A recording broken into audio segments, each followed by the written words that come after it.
you got to think about status quo. If you say no to an event and then someone else does it, if the organizer considers that the new status quo and that's their relationship, then you might not.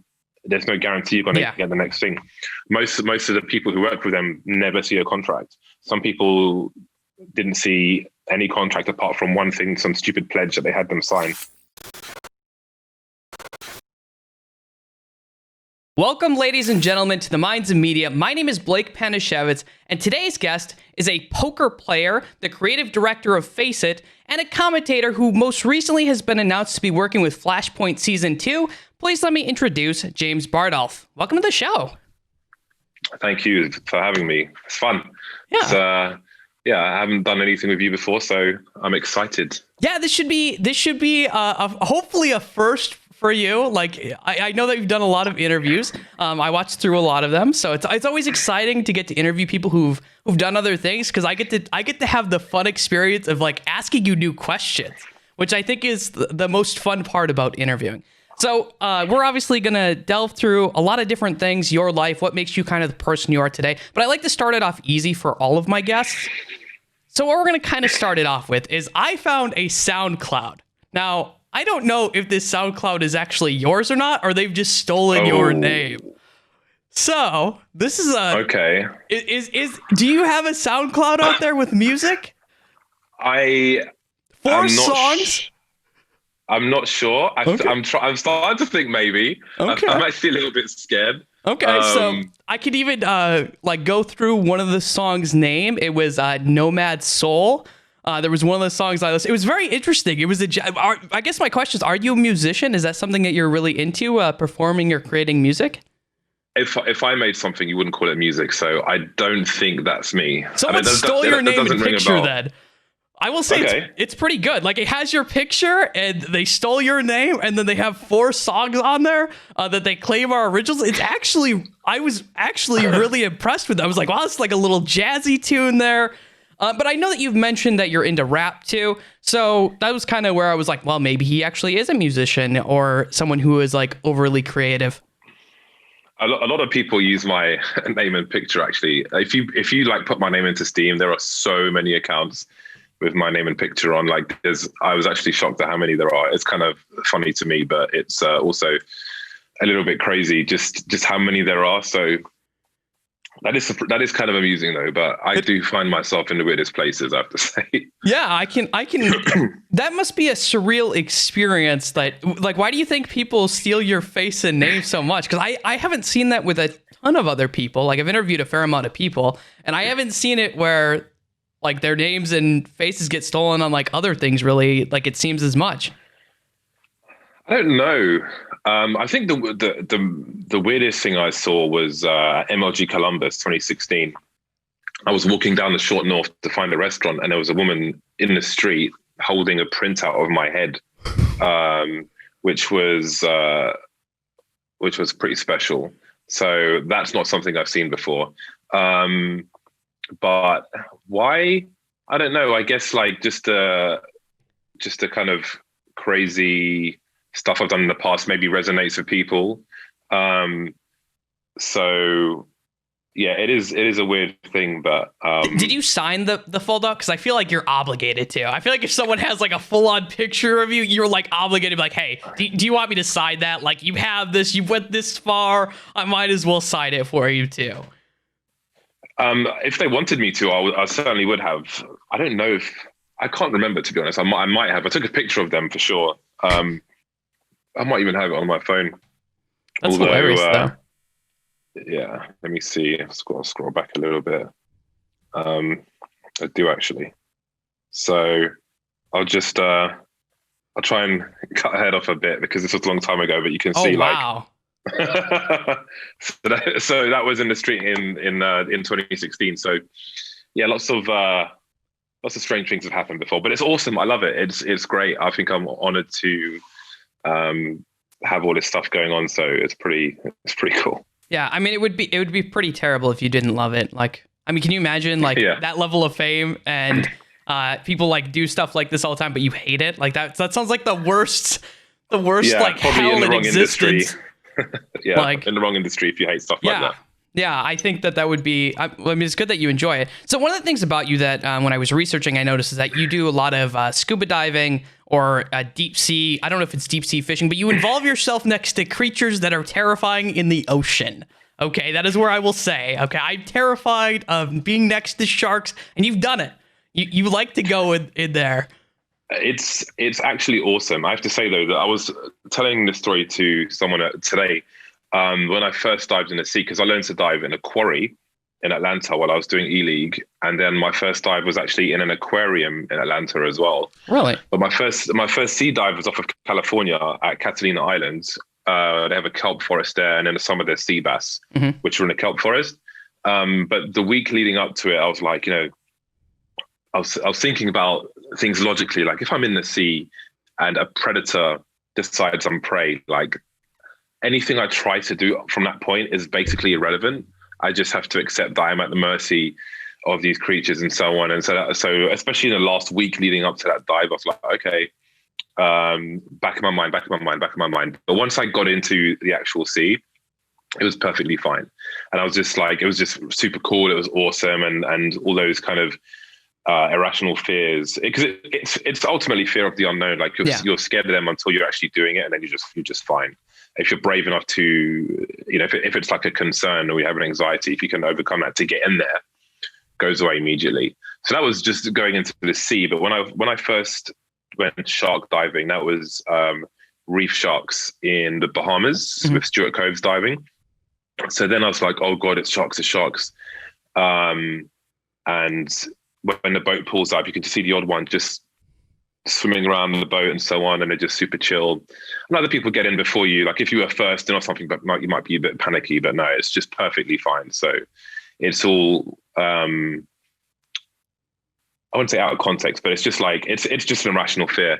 But that was reef sharks, and those are reasonably sized. But then going to Fiji is the bull sharks, which are the most aggressive type of shark, but mostly when provoked.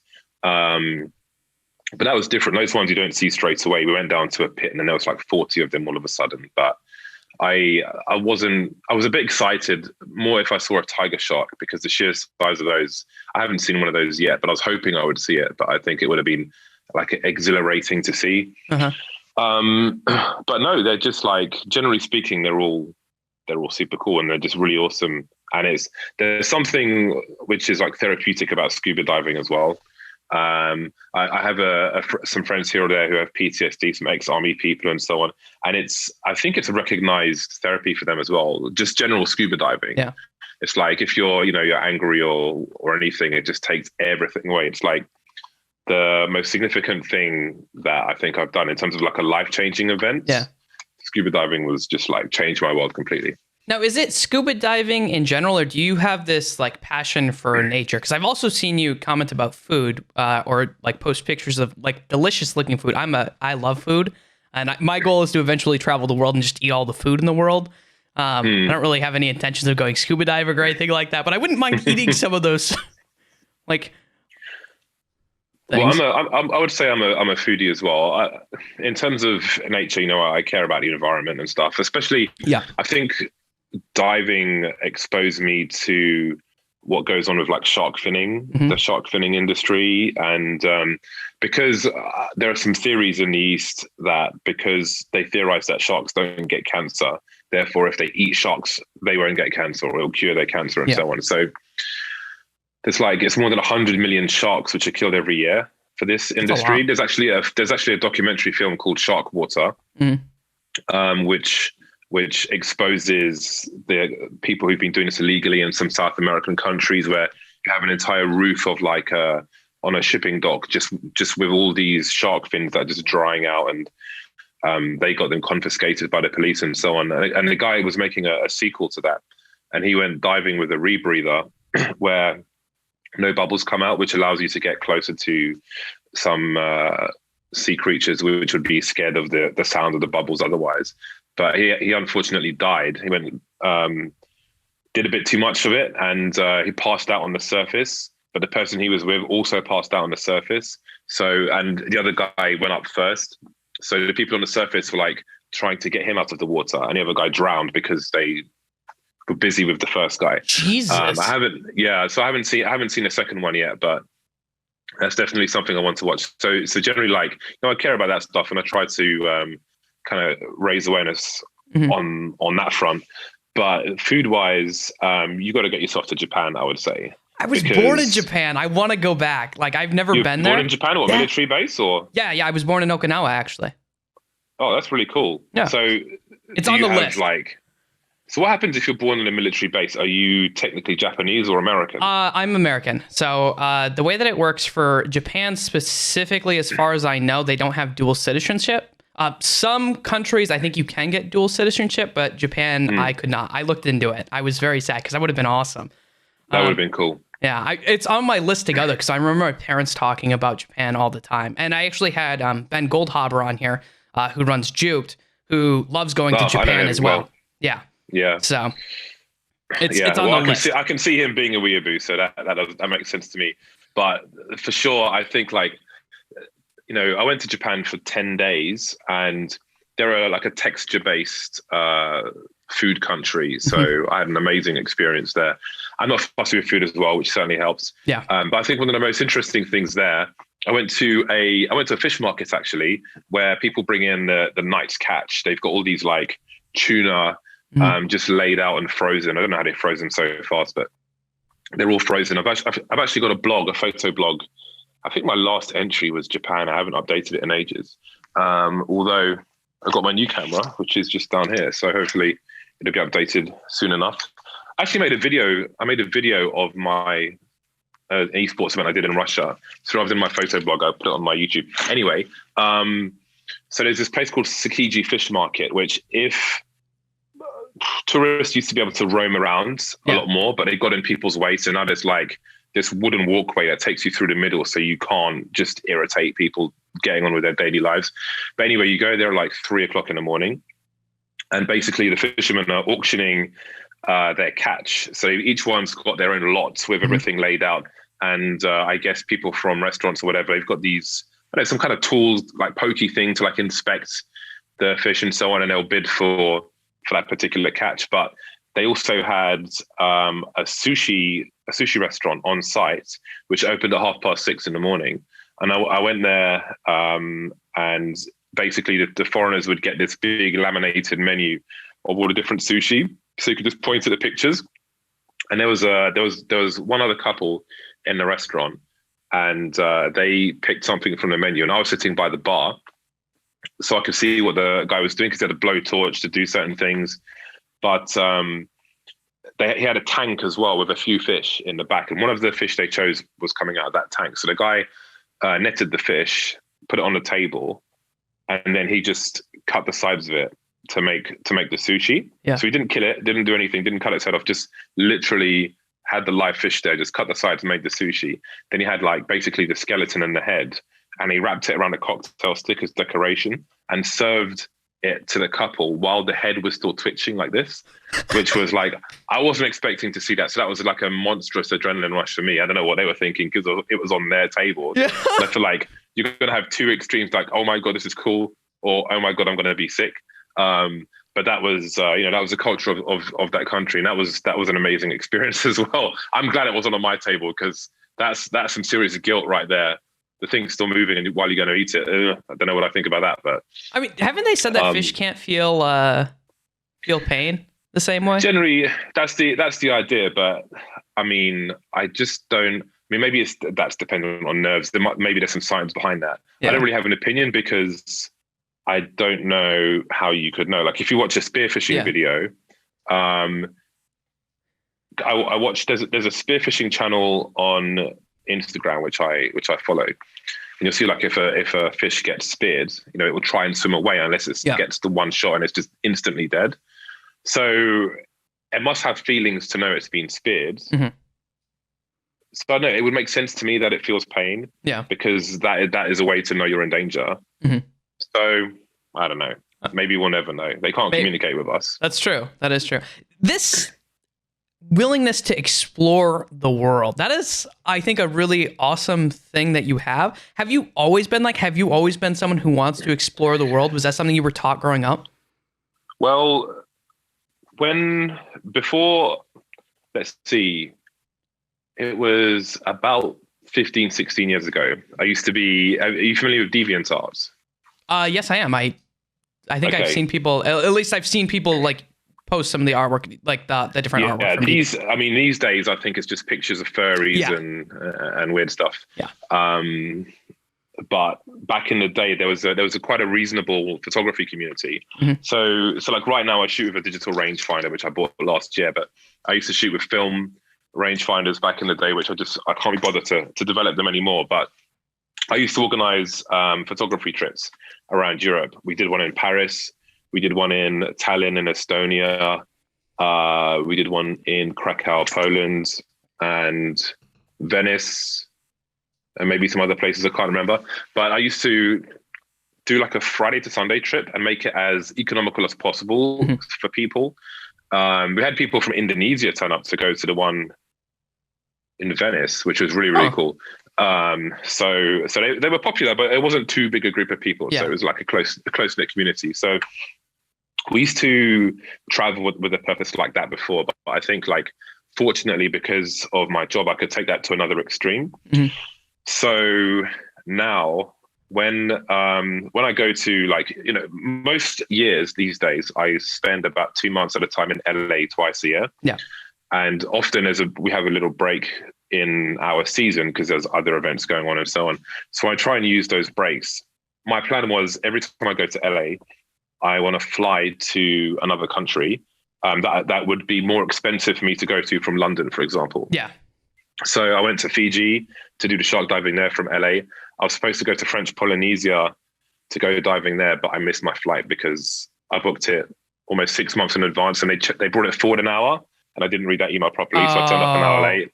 Then I went back to the office like 2 hours later. I was like, hey guys, missed my flight. So what are we up to today?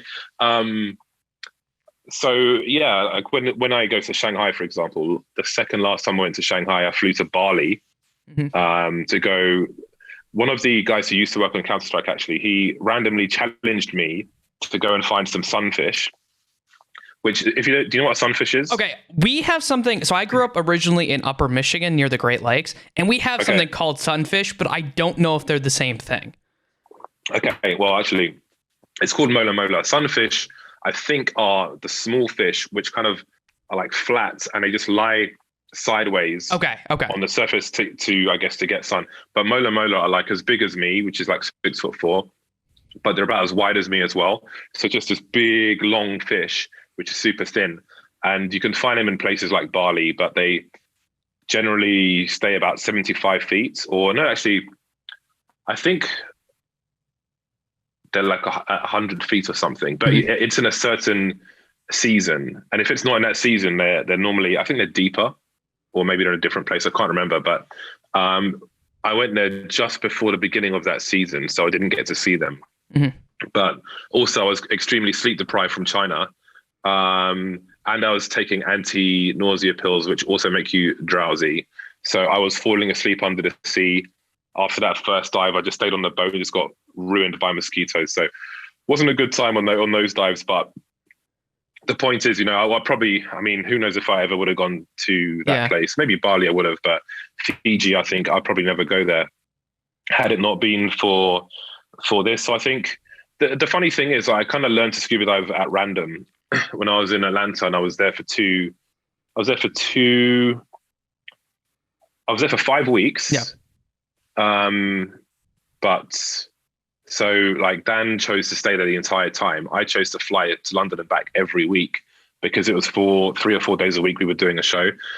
But for 2 weeks I stayed there, and I went to the aquarium and I found out you could dive in the aquarium. And the only reason I learned to dive in general was to dive in that aquarium. But again, that gave me that changed my approach to the world and allowed me to just travel in ways I wouldn't do otherwise. I went to Mexico, to Cozumel on my own, did drift diving there, which was absolutely amazing. Infinitely clear water. I saw a barracuda, which was really cool. So I know, I think, especially with the kind of work we do, it's, some love to travel, some find it pretty difficult. And like, if you don't have a useful way to spend your time, like if you look at launders, for example, when we travel, he will look for a place to go climbing.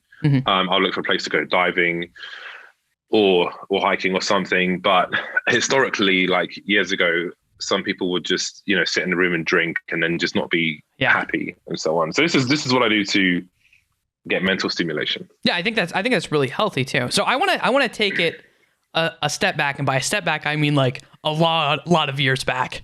You were slightly older than me, not by a whole ton, but slightly older than me. Okay. I'm almost 30, so a little bit. So one of the things I want to ask you is, you grew up in England, if I have my research correct, right? Yeah. Okay. What was it like growing up in England for you? What did your mom and dad do growing up? It was, I think my growing up was a lot more extreme than other people's. My parents split around the time of my birth, so I grew up only with my mother. I actually grew up. I used to live on Buckingham Palace Road, which is the same road as the Palace, which sounds pretty good. It sounds fancy to an American. I'm just gonna say it sounds fancy, yeah, but it's kind of weird because like I'd say my dad was the main breadwinner. He had his own company that did aircraft tools. Oh wow! And sold them to airlines and so on. But when he split, he wasn't there. So my mum was in this place, and she has sickle cell. Oh wow! Are you familiar with sickle cell? Sickle cell anemia, right? Yeah. Well, for anyone who's watching who's not familiar, basically some of your red blood cells don't travel through your veins and things properly because they're the shape of a sickle, which causes immense pain, basically, which I guess is sometimes called a crisis. And there's not much you can really do about it. Yeah. But have like an IV drip at its worst. I just found out actually someone from the fighting game community who also had sickle cell, he had a seizure early this year and died. Jesus. Which I just found out about. So I didn't even know that was possible. But anyway, so basically the point of me saying that was, she, like my dad used to work for Colgate, and he was in the Navy, and then he used to work for Colgate and Guinness in Africa. And one of the places he worked in was Cameroon, which is where he met my mother. So she came over here, and she's from Francophone Cameroon. There's Francophone and Anglophone, and unfortunately they're at war with each other right now. But anyway, so she, at this point, she used to work in his business before they split. But after that, she worked as a cleaner. But it was difficult for her to keep a job down because if she has a sickle cell crisis, she can't turn up to work. So she was in and out. My mum's very aggressive as well. So she told me recently that she had some jobs in pubs, and one of them she got fired after 4 hours. One of them she got fired after 2 days. Jesus. And the one in 2 days, there was this guy who kept harassing her at the bar. So she punched him in the face. Holy shit. Like he was sitting on a chair at the bar, and she punched him in the face. And he fell off his chair, and she got fired for that one. And she was like, "And they didn't pay me for the 2 days." Your mom sounds like a badass. I'm not gonna lie. She was very aggressive, I'll put it that way. So the other one, she worked in for longer. I remember because I used to go there as a kid, and she would give me a plate of sausages. But yeah, so even though it's kind of weird, we lived there, I guess, I'm assuming probably because they couldn't kick us out at that point, but because she had a child. But we were pretty poor. We didn't have any money. So, but actually it was weird. She's from Cameroon, but she taught me manners and she taught me like English manners and things, which was pretty impressive. When I was a kid, she put me in ballet for a while. She sent me to a youth club, which ironically I recently became a trustee for. Oh, wow. Which is really awesome. But she sent me to a youth club where I did karate. I learned to do archery, pool, snooker, basketball, football, all kinds of stuff. So she kept me out of trouble in that sense. I remember once I must have been like 9 or something. And after the youth club, I just kind of hung out with the local lads on a street called Page Street. And I was just standing there, whatever, we were just standing there. And this police car pulled up and they said, "Is this you?" And they pulled out a school photo, a framed school photo of me. It was so embarrassing. I just died. And it's like, yeah. So I had to get in the car, and they drove me home. So she wasn't messing about. But I used to get mad beats. A strong African mother, you're gonna get those handprints on your thighs and things. So that was, I guess that was, those were the early days. When I went to secondary school, which you would call high school, Yeah. that was even wilder. So can I ask you a follow-up question before we get into that? Yeah. Your dad, then, you mentioned that he wasn't out of the picture. Was he like not really there at all? Was he working in Africa or? No, he was in London, but my mother wouldn't let him speak to me. So I didn't speak to him until I was about 15. Okay. When he found out what school I was going to, and he wrote them a letter. He wrote me a letter, sent it to the school. They called my mum, and she said to let me have it. Okay. And I could decide what I wanted to do. So my first year of high school, I had some trouble in the earlier school, and for a brief time there was this place where like violent kids would go, and I wasn't particularly a violent kid and shouldn't have really been there. I did meet some cool guys there though. But that caused me some issues. So I ended up, rather than going to one of like the nicer schools in London, I had to go to a school in North London, and I was from Central/South, so it didn't really make any sense. But I went to a school called St. George's School. It was a Roman Catholic school. I was raised Roman Catholic. But the first year, how do I say this? The first year, well, firstly, when I went there, because I had a patchy background, I was interviewed by the headmaster of the school, and he was a super nice guy. He was really, really awesome. Unfortunately, I don't know how many months in it was, but he got murdered outside the school with a machete. With a machete? Yeah. So I was in the playground at the time. Basically, there was this kid who, I know he had some issues with some students in the school, and they were like some triad type people who came to stab that kid. But the headmaster heard about the commotion, so he went outside. I was in the playground at the time, and I saw him come back afterwards, and he was holding his chest, and he just had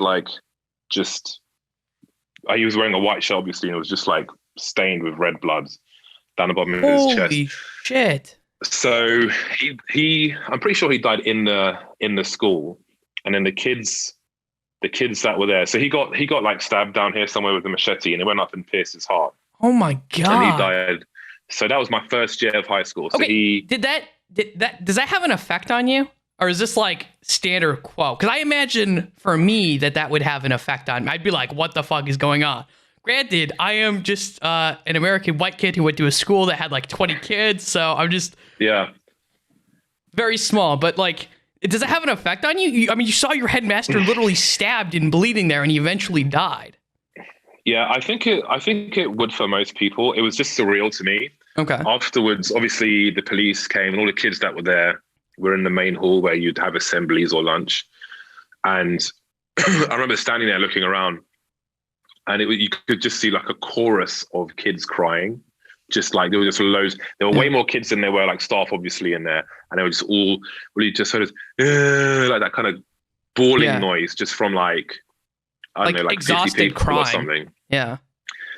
So that was really surreal. It was just surreal to me. It was just surreal. I don't know. I mean, I had a pretty. Oh, there's a lot to there's a lot to talk about. I like stories, man. I mean, this is all right.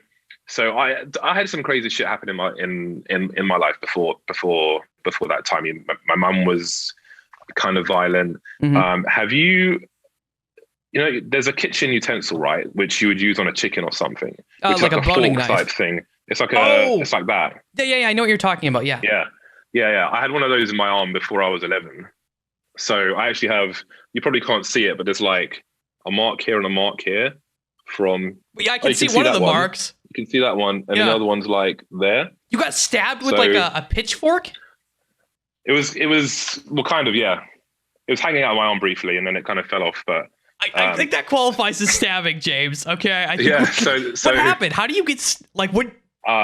It's I don't want to, I'm not going to go into that one, but Okay. that was a thing. So I moved house at 11. So it was before I was 11. I think it was like 8 or 9, but that was a thing. So it was just surreal for me. I wasn't, Yeah. I mean, I must have been affected by it, but I It's think, like what was it like watching a movie? Because that's what it almost when you describe it, it sounds like you're almost just watching a movie. Like it's something that you can't really believe is like yeah, I don't know how to describe it, but I didn't really, I'm not the most emotional person for the most part. And I think that is maybe like a product of my environment. yeah. I think it's like maybe a survival thing, but Mhm. so that was the first year. But the school was generally, it almost got closed down. I think they brought a teacher in. I think her name was Stubbs, and I think she used to teach. I think she taught in a military school or something. But it was crazy. Like there was a guy I knew from round the way who was actually I was with when that police car pulled up, and one day I was in the school, and he was a few years older than me, and I tapped him on his left shoulder and stood on his right. You know that typical joke, Yeah, right? yeah. And he turned around and punched me in the stomach with knuckle dusters on. Like immediately, he just had them on his hand. So, so that's it was a very crazy school. We had beef with the local school, St. Augustus as well, just because they're local. Like now Yeah. you've got like postcode wars in London, so there was all that stuff going on. So there was all that, and before I was a certain size, I got bullied. Once I moved from where I used to live to where I still live now, basically. So, like early teenage years, Yeah. I just didn't think to like defend myself. I just kind of absorbed it and like whatever. So there was a lot of that for until a certain period of time, until I was big enough, and then I became extremely aggressive, Mhm. and then it just stopped. So I was like ready to go as far as necessary. I wasn't really afraid of anything or concerned of anyone. So that was that. So that was. I mean, we played a lot of football as well. There was some good. But okay. So like near my school, there's this place called Paddington Recreational Ground. They've got like an AstroTurf football pitch. They had mini five-a-side football pitches. They had a multi-use one, which we played hockey on sometimes. And we used to go and play football there after school. But there was some people from around the area, some of which are dead now. But they used to like go and rob people for their phones, try and take people's school bags and so on. They hit one of my mates over the head with a hammer one day when I wasn't there, just for his school bag, which has got like notepads and stuff in. So yeah, that's just like See, that was. I've interviewed other people from the UK. So like I've interviewed like James Banks. I have a couple other people, Foxdrop, who works for League of Legends. And so I've had very different stories depending on where people live in the UK. Like I know James Banks was involved in like a gang and stuff like that at some point. But it's very interesting that it seems very polarized. It seems like you either go to like a really good part or it's you have a really bad part of like the area. Yeah, it depends. I think like the area I live in is a really nice area. Yeah. I mean, any community, you're going to get people bullying people, right? But I think that I wasn't let into the good schools like London Oratory and places like that, where I probably my career would have had a different timeline entirely. So I think the school I went to was like, well, it wasn't a good school. And I think, but the area, it was just like a melting pot of problems. The school I was going to, the nearby school, the area of like Kilburn, Maida and Warwick Avenue, there was just like a lot of different problems going on. So yeah, I guess it just had all the right ingredients for a nasty concoction. So how do you stop yourself from, I guess, going down what can only be described like a darker path where you're hitting people over the head with a hammer to get their handbags? How do you stop yourself from being part of that and just keeping to fall into it? After that stuff, I did actually carry a knife to school for a while, but it was more of a self-defense thing. Yeah. But it was in my backpack, so it wasn't really realistic. Like if it, I took it. It was such a crap knife as well. It was from my kitchen, right? It had like it was like that long, a blade that was about that long, and it was just like really bendy. Yeah. And just it was just like crap. But I didn't have any. We were poor, man. That's what we had. But yeah, that was just like, I wasn't trying to get murdered, so Yeah. it was in my backpack, but it wasn't really. I didn't really have intention of using it. It's just like, if your mates are getting hit with hammers and stuff, I don't know, but I didn't really carry it for long. But there was that, and I guess you get to a certain age, and a lot of the people from around the way were like smoking weed or selling cocaine or whatever. But my mum always said to me that if she ever caught me smoking like a cigarette, that she would just beat the shit out of me, and she did anyway. So, but I knew that would be like some kind of nuclear level, proper like full on African beating, which I was not ready for. So I guess she kind of drilled that into me. So I never had any interest in doing anything with drugs, even weed or anything. Like I've had space cakes, in LA and Amsterdam, but beyond that, I've never like even smoked a joint or anything. I've just not been slightly interested in it, and I think that's part of it, because it's that stuff. It's being interested in like profiting from that as well, and having to make money to blah blah blah, which is maybe where you start robbing people's phones and this and that. So I was never interested in, and it got to a certain point where when that was getting like heavier with my mates and they were getting more into that, I just moved away from all of them. I just literally stopped hanging around with them. Mm-hmm. But I was, at home, I was, my mother, I don't know how the hell she did it looking back, but she bought me a Packard Bell PC from somewhere. And I used to play Counter-Strike on that, and, a few other things. But I didn't like hide indoors. I still played football with the guys and stuff, but I just didn't hang out with them. I had my own interests. I was cycling a hell of a lot with my mates. We'd go racing through London at night. So I just took myself in a different direction. I didn't want to be. I made a conscious effort not to talk like I was purely from the street. I didn't like grow up in an area where people talk like this. I grew up in a place where it's like the common folk, basically, which I basically grew up as, but I just decided that was not going to be my fate. Mm-hmm. With the typical stuff where like a lot of the people I grew up with were, they were like unemployable. They'd be painter and decorators or taxi drivers, which there's nothing wrong with either, by the way. It's just that like they'd have to do something that was basically self-employed because they just hadn't learned anything, and, they were kind of moronic, some of them. So, a lot of them are in prison now, actually. But anyway, it's a very sad. I just chose that. This is my path is better than this.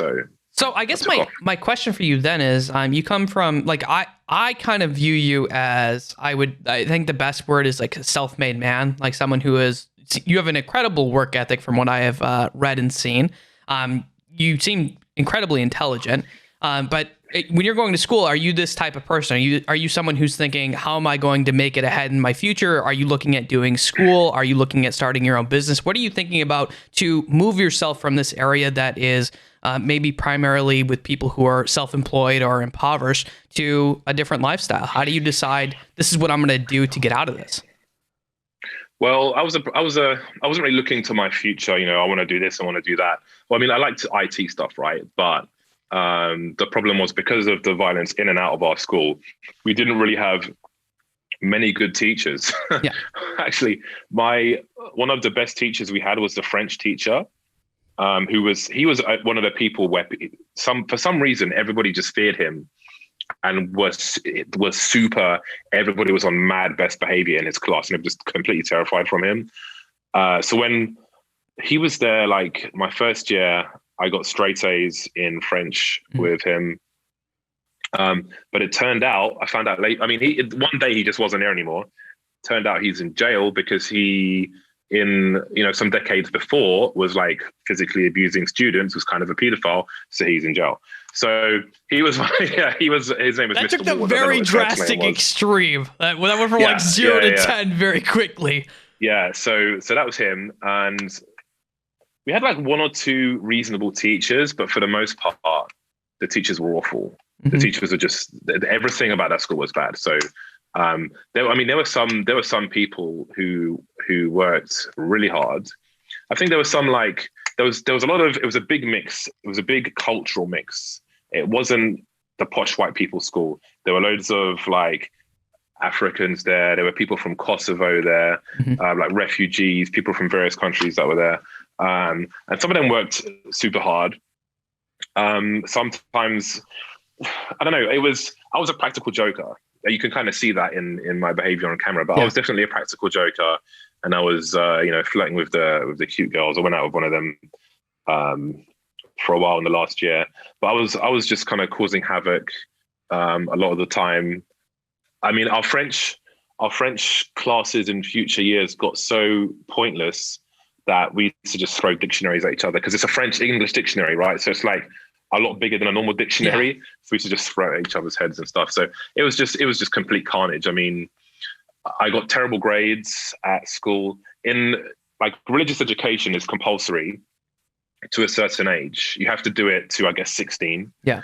But I said to my RE teacher, I'm not coming to these classes because I don't believe in the stuff I'm being taught. I don't want to learn it. I'm not going to take the exam. So see you later. And he respected that. And it was like, maybe you'd get reported or something in a different school. But my school, as you can see, was complete anarchy. So he didn't say anything about it, just left me to my own devices. So when I used to just flirt with girls in the library or something during that class. So when that Stubbs came in, like she would come, because people would be bunking, just hanging out in the corridors, and she would just come thundering down the corridor. People just run for their lives anywhere else, because she was a pretty intimidating lady. But yeah, so in terms of like education-wise, in terms of grades and stuff, it wasn't, I would say that I was a smart person, but it just like wasn't particularly the environment where you were going to learn anything. Not many people had control of their class, so like everyone would sit down and just be chatting with each other, and some teachers would just sit there until the class decided to be quiet and then start teaching and stuff. It was just a mess. So the grades were awful in secondary school. I went to a sixth form college for 1 year with some catch up to do, and after that 1 year, I wasn't like enrolled for the next year. Yeah. I'm not exactly sure what happened, but that was just it. I was supposed to apparently do something, which I didn't do. So I didn't have a college to go to anymore. So I was like, okay, well, I guess I'll do IT support stuff, because, if you're any kind of geek, you can take a shitty IT support job and just like fix people's printers and things. So I did that for companies, but I decided like I could go the like IT certification course instead of all this university bullshit. So I was studying for a CCNA, Cisco Certified Network Associate, and also MCSE, Microsoft Certified something or other, which comprises 7 MCPs to make an MCSE. So I did some exams. I think I did like 4 MCPs, and I almost finished my CCNA, but then I changed jobs and worked for a property company in IT again. Yeah. For 3 years, and then they let me have a crack at a sales job. Yeah. And I just bullshitted my way until I figured out what I was supposed to know, and basically learned to sell commercial real estate while on the job, which was the most important thing for me, because I had to deal with, it wasn't, if you're selling like apartments, it's very different. There are emotional purchases. Hiccups. They're emotional purchases, and you're dealing with people on one side, and maybe a person or a company on the other side. But commercial, you're dealing with 2 companies, 2 sets of lawyers, sometimes a pension fund, which also has its own set of lawyers. So that's like proper, no fucking around business stuff, which was really important for me to learn. Yeah. Because that's like such an important mindset for people to figure out. It really makes you like a proper adult doing that stuff, and especially in a sales job where like how much money you put your money in your pocket. So that taught me more than anything else. That experience, did that for 7 years, and that was like critically important for me. Yeah, I mean, having owned my own business, I can completely agree that like getting involved in the business world, I think is some of the best education that is not college related. I'm generally of the opinion that a lot of times people get scammed with colleges, in my opinion. I think it's, and schools in general, at least in the States, I think that our public schooling is not very good. And I think, and obviously our colleges cost a fucking fortune here. So it's I know like, your education over there is crazy. I know, like in Texas, if you consider how big Texas is, I know that all the textbooks for school across the entire state are the same and decided by I don't know who. But if you have an agenda and you want to raise a certain type of person, that's kind of fucked up. But there we go. yeah. Do you ever feel, I mean, you obviously came from a not particularly great school. Do you ever feel passionate about wanting to like make a difference or like comment on the school system? Or is it something that you're like, I made it through it and it's whatever? Definitely, like if I ever have an opportunity to talk to people in schools, I'm always up for that, because it's crazy the pressure that some people feel with school results. Sometimes you see kids committing suicide before they get their results because they're so scared.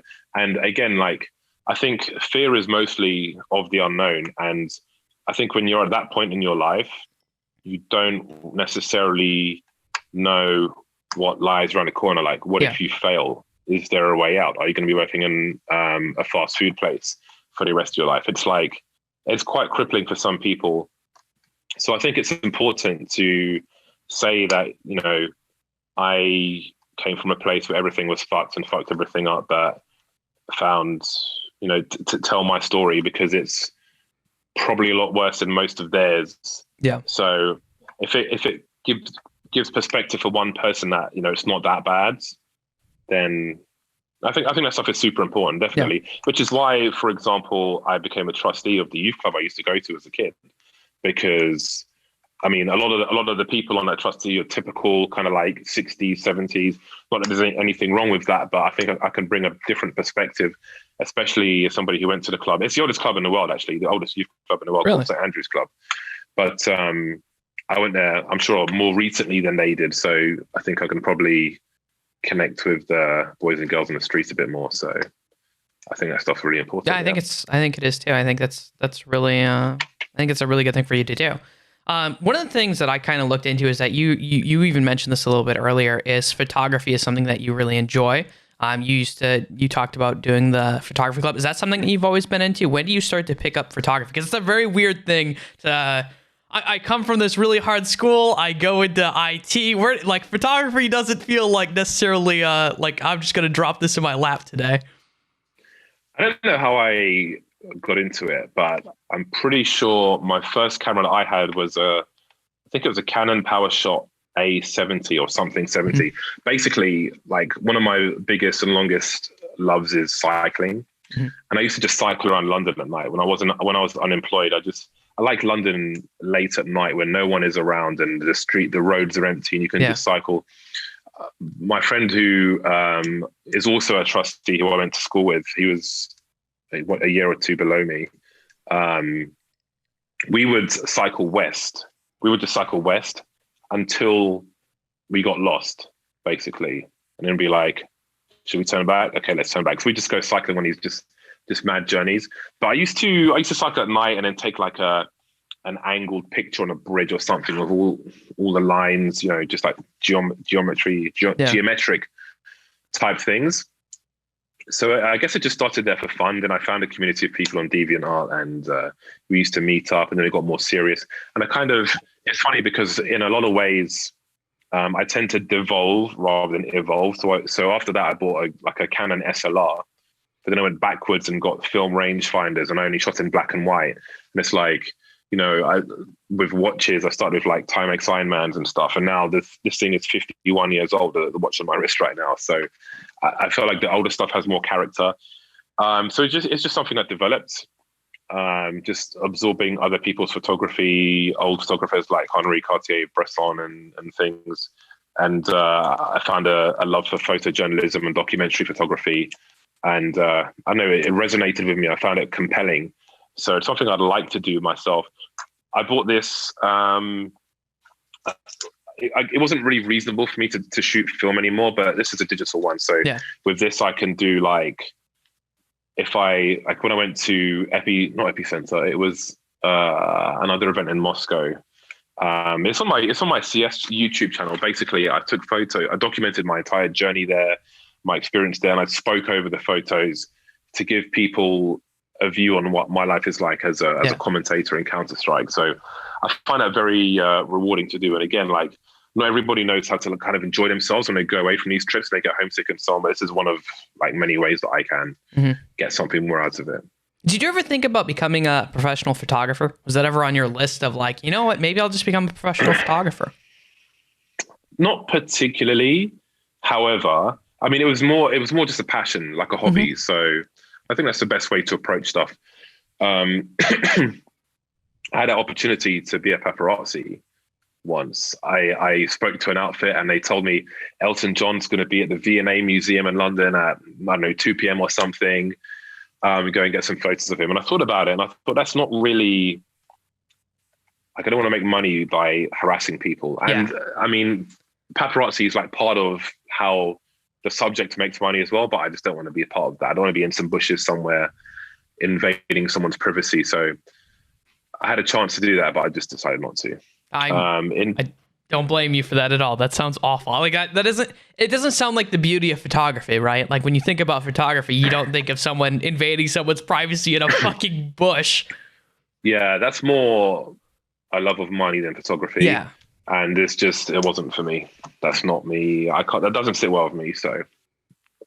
I mean, I just find it interesting because I know that you seem very, I guess the word is artistic, or at least I think you come across artistic. I don't know if you necessarily are, but at least you're in entertainment.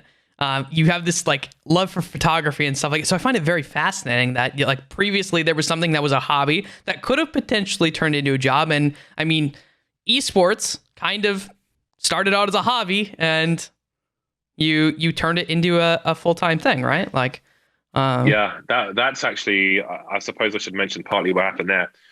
So in London, I used to go to arcades. Yeah. There was one in Victoria Station,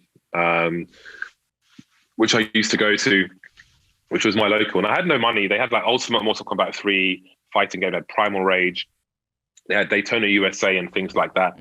And Daytona USA was really good because you had the whole car thing. I mean, the seats, not the whole car. There was a Ridge Racer, like whole car on a different arcade. But anyway, the Daytona USA seat, because you'd be like slightly back like this, there were these, for some reason, where the bottom of the chair met the back, there were these two little kind of slots, and people's money would roll out of their jeans into those slots and they would have no idea.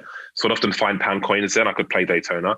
And because there was one guy who would run the arcade and he couldn't leave, he would give me money to go and get him McDonald's from upstairs, and I'd bring it down for him. And then he'd give me free credits on Mortal Kombat 3. So I got some freebies there. I had Virtua Cop there as well, which is great. So I used to play the fighting games and the driving games there as well. So while I was playing Counter-Strike at home, I was playing fighting games in the arcades and so on. So I became part of the Street Fighter 4 community in 2009. And long story short, looking at the coverage that America had, you know, they had all their tournaments and they were streaming it and so on, but no one was streaming the tournaments over here. Yeah. And people over there were getting sponsored and they were getting sent to different trips and so on. And I thought we had players that were good enough to get similar treatment in Europe, but they didn't have the exposure because no one was broadcasting the events. Yeah. So while initially I went on the circuit to play myself, not that I was the best, but I ended up broadcasting stuff instead, because it's like, well, someone's got to step up and do this. So I stepped up and did it. So I actually used to, this is a MacBook Pro that I'm on now, and my original 17-inch MacBook Pro was I initially bought that to broadcast the tournaments, and that went from level to level. I used to go to DreamHacks, rent an Ibis. I'd have 3 players sleeping on the hotel floor. I'd be sharing my bed with another guy who was part of like a commentator or something. And then it kept escalating, and eventually DreamHack would fly me over. They put me in a hotel, and I'd stream their events them on my own channel. Then, because at that time, DreamHack would only broadcast the top 4 in Dream Arena Extreme, where the 1.6 finals were. And that was it. The rest of the tournament had no coverage, no one recording it apart from on their phone or with a camcorder. So I would go and broadcast that stuff. Then it escalated to where the Capcom Pro Tour came in. So I'd do white label broadcasts. I'd cover all the European stops for them. And then with FaceIT, we would do Milan Games Week for Capcom Pro Tour. I went to Kuwait for them. Yeah. And they would pay me. They would give me a budget for these. I would fly commentators in. I did some of the the Injustice tour actually.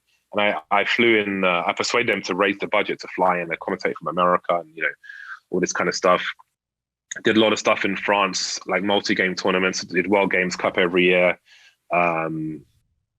And just all kinds of crazy stuff. So that was that became its own production company basically. Yeah. A lot of the money I made from that I put into buying professional cameras, buying a Mac Pro rather than a MacBook Pro, and this and that, and blah blah blah.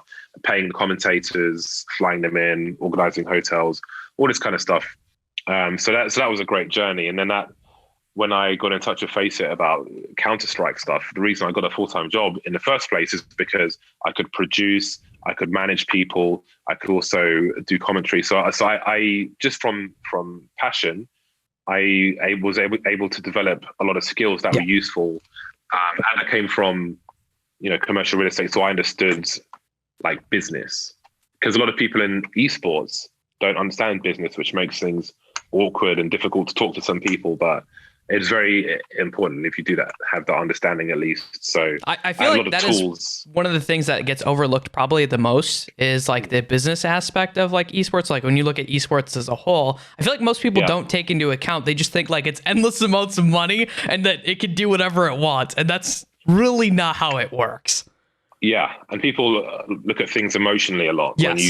When emotions and business have to be separate, otherwise it's just going to cause yourself problems. Some people will learn these things, some people won't, but there we go. It is what it is. Yeah, I mean, it is. And I want to ask you some questions about that. There was one slight thing that I just thought of that I remember hearing that kind of goes back to your IT background. You briefly mentioned you were involved in some level of a hacker group.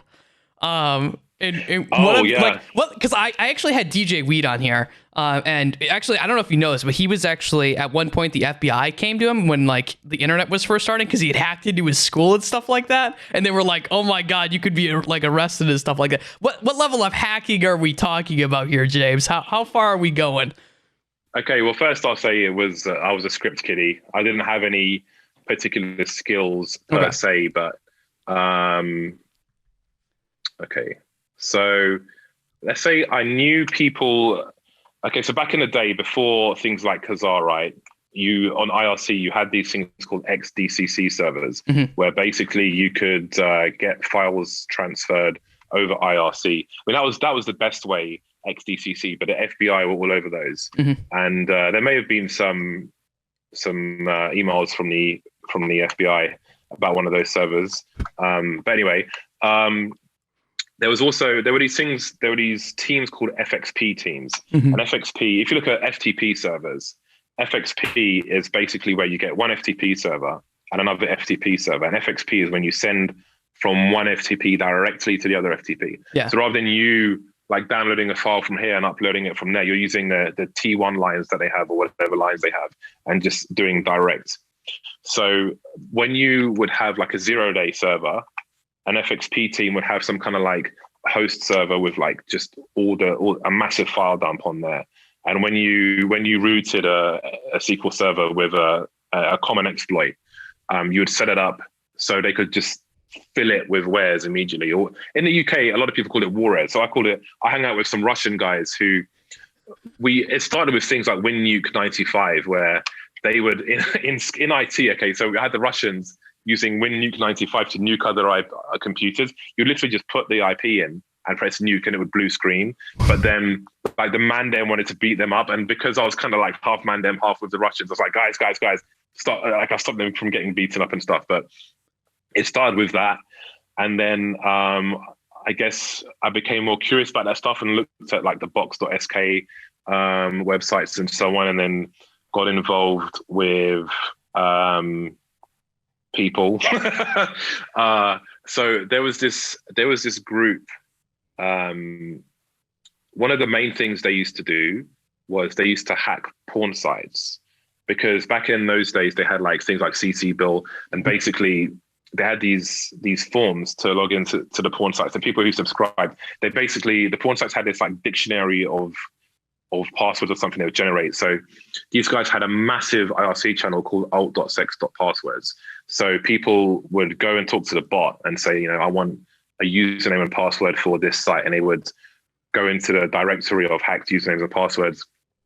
I wasn't involved in that stuff, but that was like their meat and potatoes. That was what they were known for. But we did other stuff. Like we got there was this program called, actually I don't want to say what it is just in case, but there was a program, like a file sharing program. It wasn't Kazaa. And there were some Usenet groups where pedos were trying to like find dodgy material on there. So we put up a client that was bound with a Trojan horse, which would connect to our IRC channel, and it would say what they're typing in on their computer. And so we actually baited one guy who was dodging. We could see what he was searching for. So we looked up his IP, and he was in America. So we sent the information anonymously to the FBI.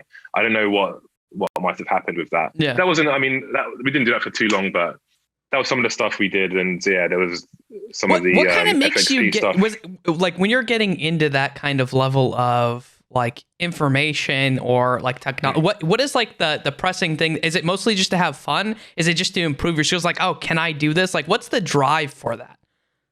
It's just, I don't know, I guess you're just like, it's just the cool stuff on the internet at the time, you know, like those like box.sk sites were just like super interesting. It's like, oh, you just want to know, you just crave the knowledge. Yeah. Once you see that stuff, you go into various IRC channels and different networks. And apart from QuakeNet, people on QuakeNet thought QuakeNet was IRC, which was hilarious. But anyway, various communities and things. And it's just like, you meet interesting people, and it's just cool to learn about stuff. Mm-hmm. I suppose. And then it's like someone tells you, okay, there's a vulnerability with this, and if you do these steps, then you can turn it into this.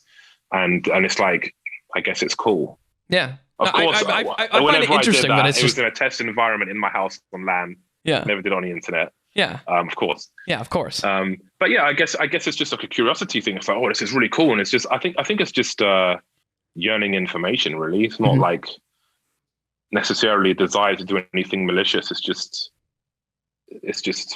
wanting to learn. Stimulating. Yeah. No, I think that's a unique personality trait for people, right? People who seek out, I think, mental stimulation, like wanting to learn more and do that. And I think that actually shows a large character of who you are, because I don't know if that has just stopped with like that. And that's kind of why I wanted to ask you a little bit about it, is because you seem like a person who is always willing to learn more and always wants to learn more and wants to be probably very competitive at whatever you do.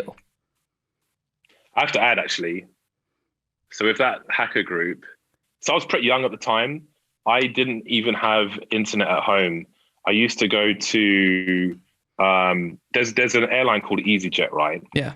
And I don't know if you're familiar with them, but they extended their brand. So they had an easy. I don't think they're in America, or at least Okay. It's like a cheap airline in the UK. Like a Spirit or something like some UK cheap airline. That makes sense. Yeah. So they had internet cafes that I think were called Easy Internet Cafe, but they may have changed the name to Easy Everything at some point. They had other easy products, but so next to Victoria Station there was one, and from midnight you could have 6.5 hours for £1. So I could just sit there for 6.5 hours, and they had, because most people on IRC would use MIRC, right? But the client they had on the computer was called Visual IRC, VIRC. The guy who made that, actually, I think he died like 10 years ago. But anyway, I forget the guy's name. I didn't know him, but it said it on the thing. Yeah. Anyway, so I used to use Visual IRC with this weird IRC client, and go on and talk to these groups in the middle of the night. But I got kicked from the hacker group because there's a magazine in the UK called Computer Active, right? And at the time I wrote in, because people were talking about, I'm scared about my children using the internet and so on. And I thought, let me like give this woman some reassurance. So I wrote in and said what we do. And then because of that, they got wind of it somehow. I did mention the website though. So they got wind of it, and I had a hearing on IRC, but I got the time zone wrong because they were mostly Americans. So I turned up, I think like 4 hours after my hearing. And because I didn't turn up especially, I got kicked from the group. So okay. That was a shame. It was cool to be in that group. They were good people, but anyway. That's probably what ended up becoming anonymous like many years later. That's the group that probably became what we know as anonymous today. So who knows? I find like your life is just so interesting to me. One of the things I want to ask you about esports, kind of jumping back to that. You've talked a lot about your career getting into it. Obviously, you came up through the fighting games. And then you started working on CSGO by getting an offer to just do some casting here or there. And then you eventually get offered FaceIT to work with FaceIT, which you've been working with FaceIT for quite a while, many years now. One of the things I kind of want to ask you, and we've seen this kind of come up more and more, especially with someone like Henry, who had released that in like very long text post about like being burned out about the scene and casting and stuff like that, and then wanting to go to competitive, is you've been with the company for a while, which is kind of interesting. Do you think that you have a different perspective on like burnout and stuff like that? Because you've actually been with the company. You still do freelance stuff for other things, but you've been with FaceIT for like 6 years, 7 years. It's been a long time. 6 years, I think. Yeah, it's weird because there are vacuums in Counter-Strike. Like if you look at the people who do, like if you look at ESL stuff, for example, they hire pretty much the same people to do all their stuff. Yeah.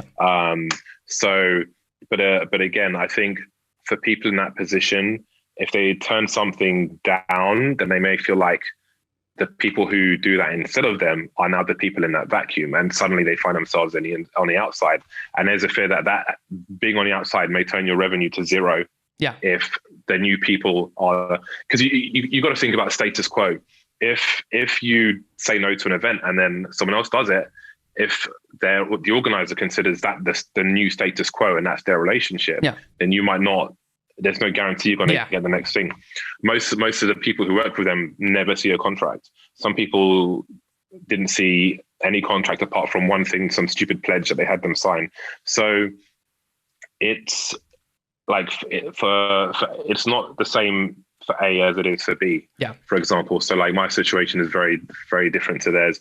I wasn't interested in being freelance because it's not like I need more mental stimulation, as you may have noticed. It's more lucrative if you're in that vacuum, which there's no guarantee you'll be. I think if you're not in that vacuum and you're freelance, it's very difficult and pretty stressful, which is partly why I think you see a lot of people, whenever a new game, everyone's just trying to they're trying to find I feel like Valorant is probably a good example of that. You see a bunch of CS talent who maybe weren't at the tier 1 going over that. You even see some people who are maybe higher up who are trying for it, because if you can get into that vacuum, I think that you're pretty well set. Yeah, people want to find some comfort with their financial revenue and know that, okay, I've got something solid. Because right now, I think for most people working or trying to work in CS, it's like uncertain because, again, there's only a few places where you have that security or you have that vacuum. And then outside of that, it's just scraps a lot of the time. So it's hard work in that respect.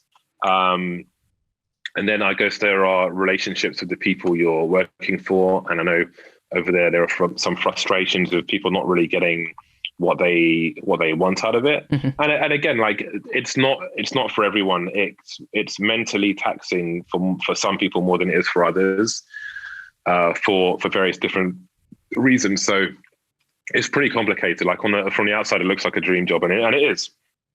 But it's not, you need to be able to handle the downsides of it. Like if you're traveling around the world constantly, and that can be lonely for some people if you don't have like a partner, or if you do, it's hard to even maintain a relationship if you've never seen that person, if they can't travel with you. There's like a lot of things, or if you're just the type who's homesick, there's many issues, especially like considering how much ESL tried to swell the calendar.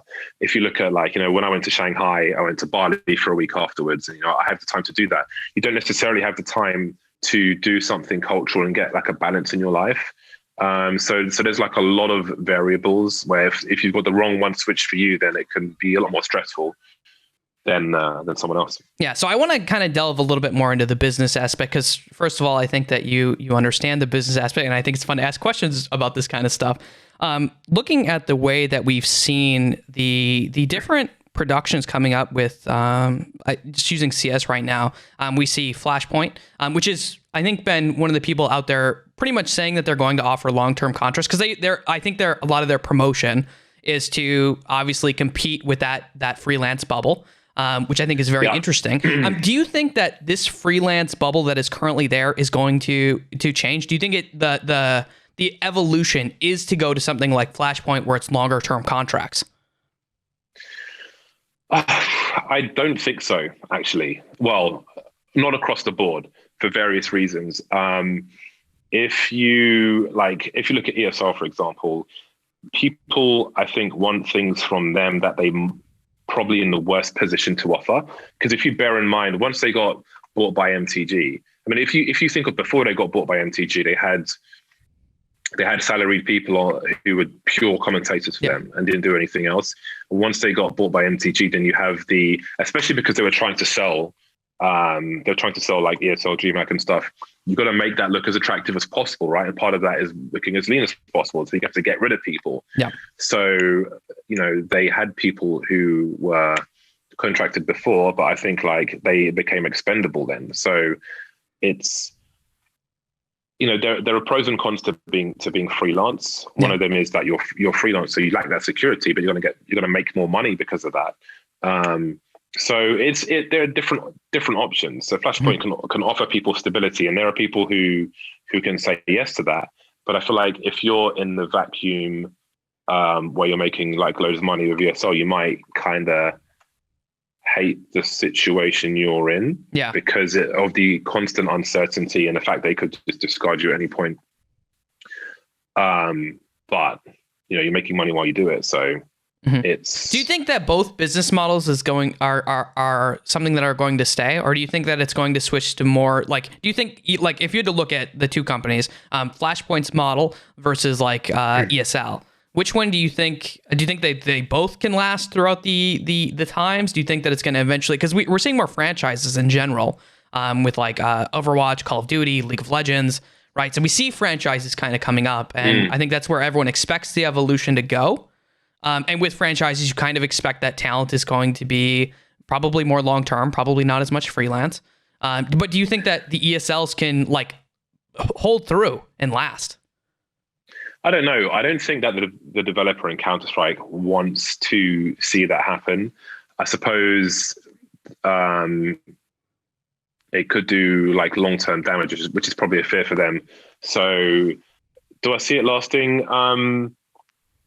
It's strange because like ESL keep changing their formats, but it's a bit smoke and mirrors with them. It's like, we're trying to make the calendar more comfortable for people, but they're still like trying to swallow the calendar as much as possible and make it as difficult as possible for people to do other events. And maybe they're in one place for a longer period of time than flying here to there, but the effect is similar or the same. So they're not being particularly too upfront with what they're doing, but essentially they're trying to monopolize the scene. They've been trying to do it various ways for years and years and years. So that's like their end goal, basically. I think Flashpoint can absolutely succeed. I think they probably have a better idea of what they're trying to do, and I think it's more beneficial for the people involved as well. But only time will tell, really. We'll have to see. That is true. That is time is everything. So one of the things about your casting or entertainment style that you've kind of touched upon, and I hope I have this individual right. It was you mentioned that a big influence on you growing up was your uncle who was in theater, and I believe in the BBC. Godfather, my godfather. Your godfather. So close. So close. I thought it was your uncle, but I knew it was like a close relation. Your godfather. This was an important figure. Who was that, and what was he like? Well, he's still around. So my godfather's gay and he's married. So to be honest with you, I'm not even sure which one's my godfather. I think it's Ray. He's from Bermuda. Actually, he was in theater. So if you remember, I think it was Rumble in the Jungle, Muhammad Ali fighting in Africa. And if you can look this up, the gown he wore a white gown, and I think it was white and in black it says Muhammad Ali on the back. Mm-hmm. But my godfather did like the sequins and stuff on the back of his gown, yeah, which is really cool. Oh, that's really cool. So his husband Peter was in the original Robin Hood show on BBC. He was in loads of theatre stuff as well. He was in Cats at one point. I went to a theatre show he was in when I was a young child, and at one point he tried to drag me onto the stage, but I froze. I was like, oh, I can't do it, which I really regret that. I really wish I went up there.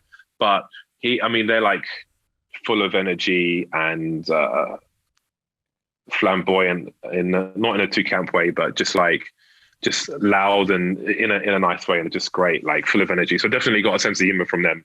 Mm-hmm. Even to this day, just hilarious.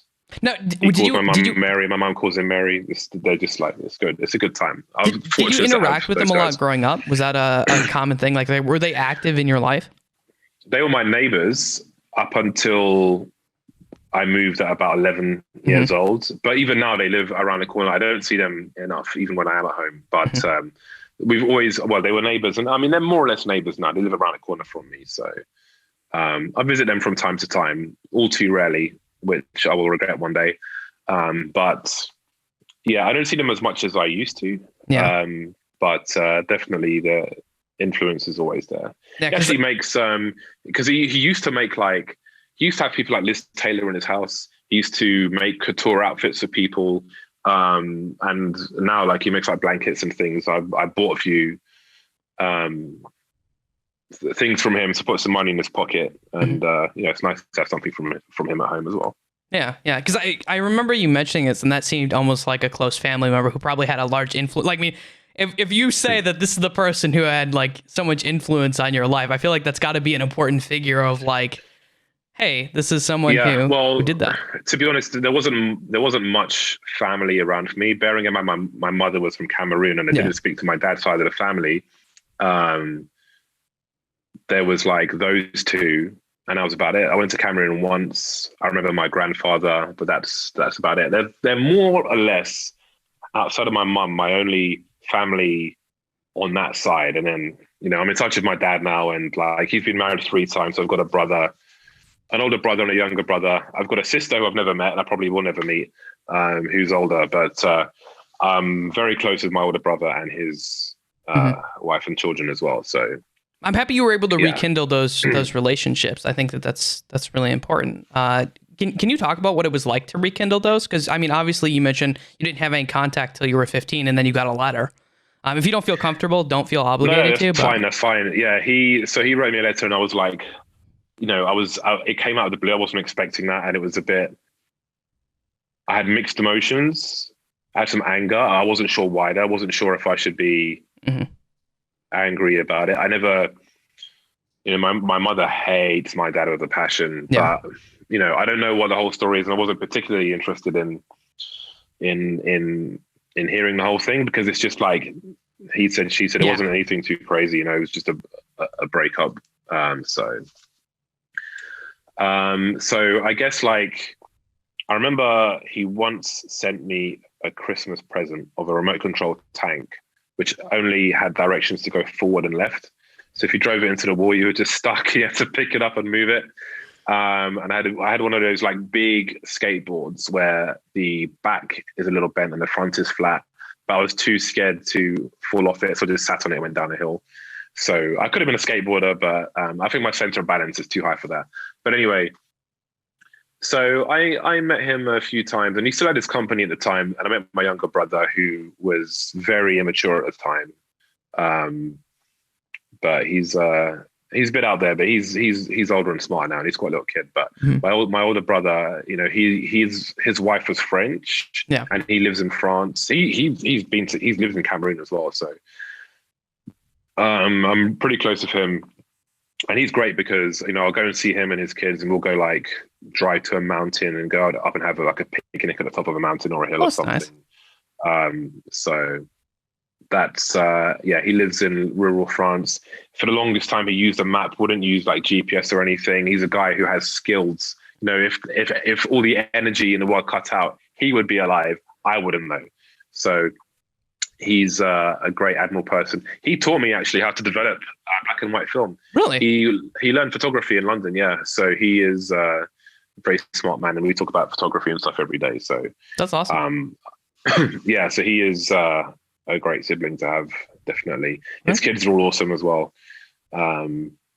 So he, like, going to see his family made me a member of a family. Because before it was just me and my mum, and it was, you know, it was up and down. But that was like, it was weird at first because I didn't know, like, I was an uncle. I didn't know how to operate as an uncle. I had no experiences or exposure to like a proper family unit. So I was like, what am I supposed to do? How, you know, it was, I struggled with it in some weird ways that were more like internal, not like how I behaved or anything like that. But I got there in the end, I suppose. I don't get to see them enough. It's really sucks now that France is in lockdown. I can't really go there. I think I have severe asthma as well. So if I get COVID, I might be in a lot of trouble. So please don't get COVID, please. I would really prefer that not to happen. Me too. I have a slightly, I guess this is probably going to be the hardest question. If you don't feel like answering it, I do not blame you at all. Okay. So I'm forewarning you. Okay. I'm like, it's like the Donald Trump interview where she says, I'm warning you, this next question's hard.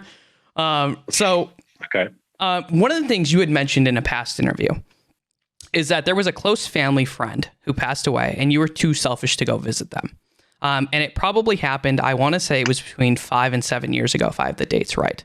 What was that story? What happened there? Because I think this is something important for other people. And the only reason I bring it up is not just to get a story out of you, because I think it's important to realize that you should reach out to people, that it's really important to reach out to people, especially people that are like family or friends of a family or people that you care about.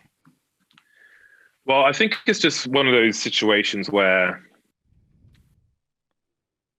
someone's like, you know, you have like your uncle or something is always around the corner, and you never bother to visit them. And you know, it can be like I have a lot of interest in someone, and if I want to just go and do my interests, as you can see, it's like it's just selfish reasons, really. And I think it's important to be there for people you care about, especially. I think like as you get older, you just, like, if you're lucky, you just come to a realization about things. Just one day, just like you just have more perspective on something. And I think one of the things I did, you know, a lot of people learn things by making mistakes, right? So I guess I learned the value of being there for people you care about, especially if they're older. Like, you know, my mother right now, she goes to the shops, she goes home, she watches TV, and that's not good mentally. To do that. So I could be like, oh, I'll see my mum once a week or something. No, you have to go and see her every day, or almost every day. See her 5 times a week at least, you know, because otherwise, like, she will deteriorate, and then it's going to be a very mentally taxing situation for you. And when that stuff happens, like, it's you can't do anything about it. It's done. It's too late. So I think if you have someone who is important to you, but you're like, oh, I can speak to them on the phone, I can send them a text or whatever, like, you should go and see them. You should go and show that you're thinking about them, which is what I do with my friends. I often get gifts for people I'm good friends with, people I've met in my journeys. We have like a makeup artist who we used to use at E-League, for example. She's a single mother with 2 daughters. And I just have a great chat with her about beauty stuff and whatever, just fun. Like, she's really awesome. So every so often, like, I'll just send her a candle from London because I know she loves candles, and it's just like, it means something to someone to know that they're thought about. So I feel like if you actually, because I think if you're quite young, you might not know this yet, but really, like, your close group of friends won't be that many people, and it shouldn't, because that's just not really how life works. But if people you actually give a shit about, you should do something for them if you can. And it doesn't have to be something that costs you money. It can just be a message or a phone call or whatever, but it makes a difference. And I think if you don't do that, it hurts you for a long time, man. When you, the I think I would probably describe myself as a control freak, but if you have a regret, that's not something you can do anything about, and it will eat at you for a very long time, Yeah. So if you can do something about that, while you have the opportunity, then you should. I think that's good. So kind of moving on to, we kind of talked about COVID, which I hope you do not get COVID. I think that COVID right now has made it a very odd time for esports in general. I don't know if you saw today, but ESPN has basically gotten rid of all, like, a significant, if not all, of their esports department today. Okay. So that's happening. But I have heard that budgets have been kind of tight in general because of COVID. Is this something that scares you for 2021? And maybe moving on forward beyond that, because it seemed to have a large effect on at least the esports and entertainment in general. Well, in the grand scheme of things, I'm more concerned with, I mean, my main concern is like people dying, like what if my mother gets COVID and stuff. But it's like for Flashpoint right now, I'm in self-isolation today, had corona test stuck up my nose and my throat earlier. So once it's done, the result comes in tomorrow, should be free to walk around with a mask on. But that, to enable that stuff and to create a bubble, has significant cost. Yeah. So if you're doing things properly, the cost goes up, but your revenue potentially goes down. It depends. I think maybe right now people have existing contracts with sponsors and so on. Like you see ESL delivering like IEM Beijing and this and that, but it's all from like Germany, right? But they're delivering a product where they'll have contracts for this year, I'm sure.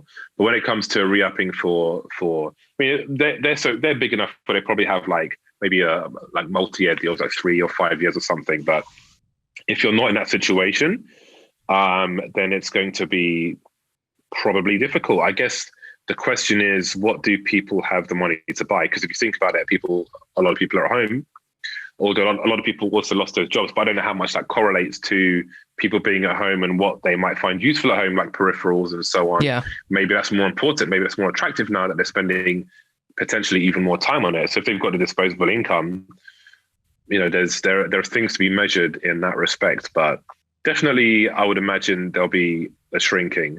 Like there's a lot of, what I don't like in the news right now is a lot of, like in the UK, we have people saying pharmacists will be ready to deliver a vaccine early next year, like in spring next year, should one become available in December. Yeah. So it's kind of like managing people's expectations, but the only thing that's relevant from that is that they don't have a vaccine yet. Yeah, exactly. If they don't have one, you can't say when you're going to get one. Yeah. You either have one or you don't have one.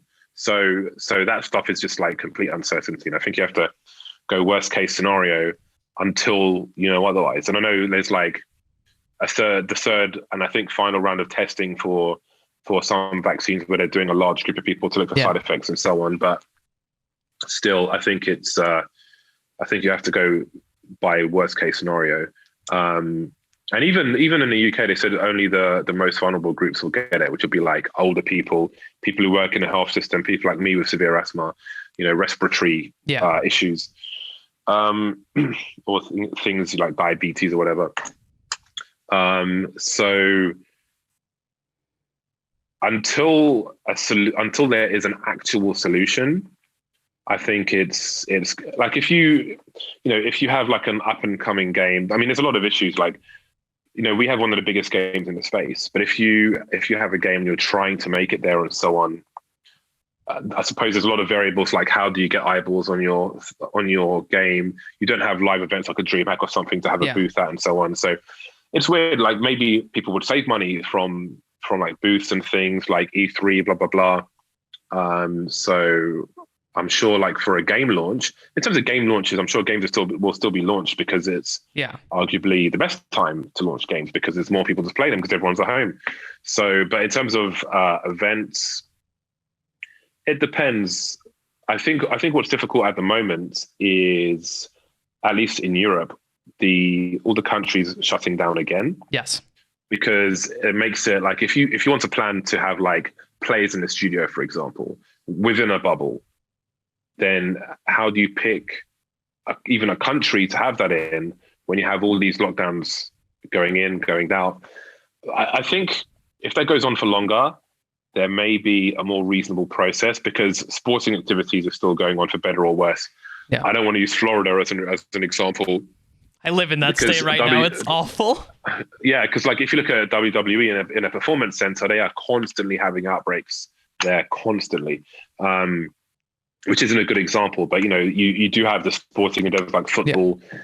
I don't watch the football news much, but I think for the most part it seems to be okay. I know Ronaldo had corona a few weeks ago, but you can sub out a player in an 11-man squad, but for an esports team, for the most part, you don't really have that luxury. You don't. So it causes a lot more. It causes a lot more problems. Like Navi were postponing games because Perfecto, I think it was Perfecto, who had corona. So I think it's a bigger issue for esports in that you don't have it's not a proper sporting team roster with substitutes and so on, where you can still make it work if you have there's contingency. You don't really have contingency. Yeah. In these, so that also makes it a problem. Even if you have like one or two people who you've got to isolate for a while, that can really mess up your whole tournament. Yeah.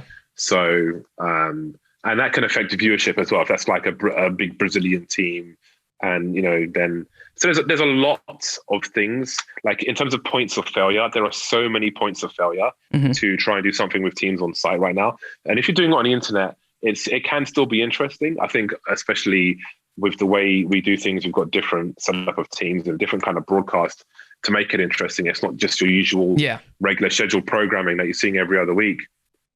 So there are some pros in that respect, but yeah, it's definitely a scary time with all the asterisks here.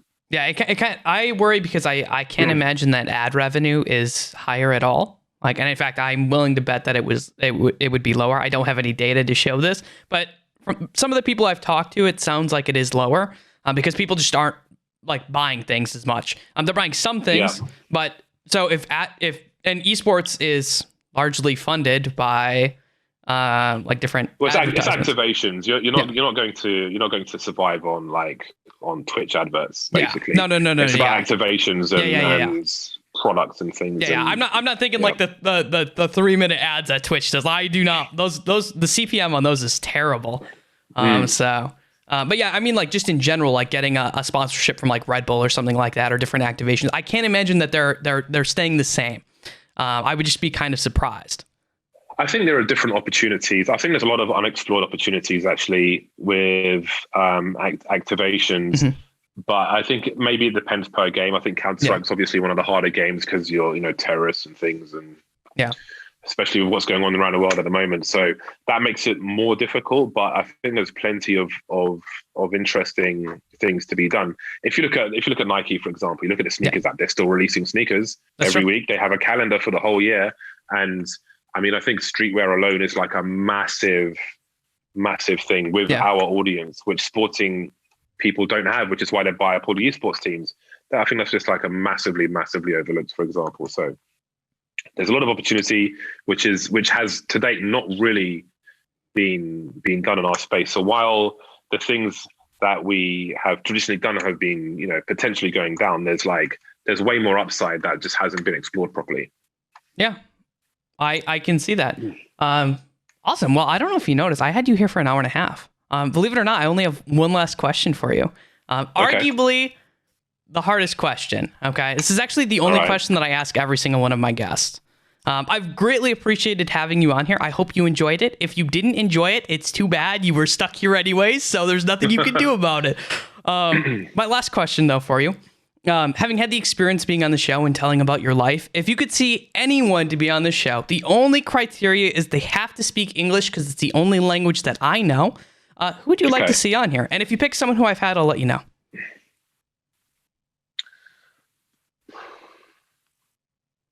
I don't know. Okay, so of the people who come to mind, I'm interested. I would say KNG. Okay. Because I don't know what his English is like though. I've spoken to him briefly, but not, I don't know what it's like for an interview. It's probably not good enough, to be honest. But I remember there was an interview where he said that where he comes from in Brazil, failure is not an option.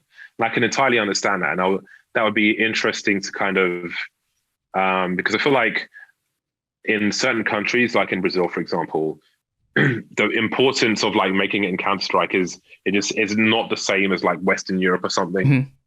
And I think it'll be interesting to like have more insight on people who come from a world and a culture like that. So that would be quite interesting for me. I think people by default would look at the more like controversial stuff, like internet drama, but I don't really give a shit about that. It's more the real life stuff like this that is of interest to me. So just a very different perspective from a world that most of us don't come from. I say most of us, actually, their audience is enormous, but even so, that is what would interest me. Awesome. I like that a lot, and I will definitely look into it. Well, that is all the questions that I have for you, James. I loved having you on the show. If you have any shout outs or anything like that, you're more than welcome to give them to anyone who's been listening. Otherwise, I will close out my shows. No shout outs for me. Just thanks for having me on. I appreciate it. And I said a lot of stuff here which I haven't said in public before, so that was kind of interesting but exciting. I don't regret doing it. I'm glad I did it. So. Awesome. I'm glad to hear that. Well, I appreciate you so much for being on here. For everyone out there, my name is Blake Panishevitz. This has been The Minds of Media, and until next time, I hope you guys all have a wonderful day. Oh, hello there. I hope you enjoyed this video, so please make sure to like, subscribe, and turn on those notifications. Shout out to all my Patreons who support me. If you're looking to support me, you can find my Patreon at patreon.com/improvblake. You can also find me streaming throughout the week at twitch.tv/improvblake.